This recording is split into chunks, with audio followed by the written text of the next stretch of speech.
Probability is the mathematical language of uncertainty, a framework that allows us to quantify the unknown. In fields ranging from quantum mechanics to high-frequency trading, understanding the fundamental building blocks of probability is essential. Today, we delve into the core distinction that often confuses beginners, the difference between an outcome and an event. To understand these concepts, we must first define a random experiment. An experiment is any process that produces an observation. Imagine rolling a standard six-sided die. The act of rolling is the experiment. An outcome is a single specific result of that experiment. It is the most granular level of data we can collect. In our die example, rolling a 4 is an outcome. It is indivisible and mutually exclusive from other outcomes. The collection of all possible outcomes is known as the sample space, usually denoted by the capital letter S. For our six-sided die, the sample space consists of the set containing 1, 2, 3, 4, 5, and 6.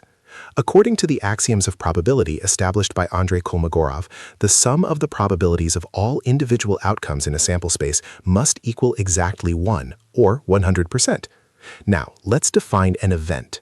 While an outcome is a single result, an event is a set or a collection of one or more outcomes. In mathematical terms, an event is a subset of the sample space. For instance, the event of rolling an even number consists of 3 outcomes, 2, 4, and 6. This is a compound event. A simple event or elementary event contains only one outcome, such as rolling a 1. Let's look at a real-world scenario, the stock market. If we consider the daily movement of the S&P 500, an outcome might be a precise closing price of 5,432.10 points. However, an investor is often more interested in an event, such as the market closes higher than yesterday, or the market drops more than 2%. These events aggregate many possible specific price outcomes into a single meaningful category for decision-making. To visualize this, we use Venn diagrams. The entire rectangle represents the sample space. Each dot inside represents a specific outcome. A circle or a boundary drawn around a group of these dots represents an event.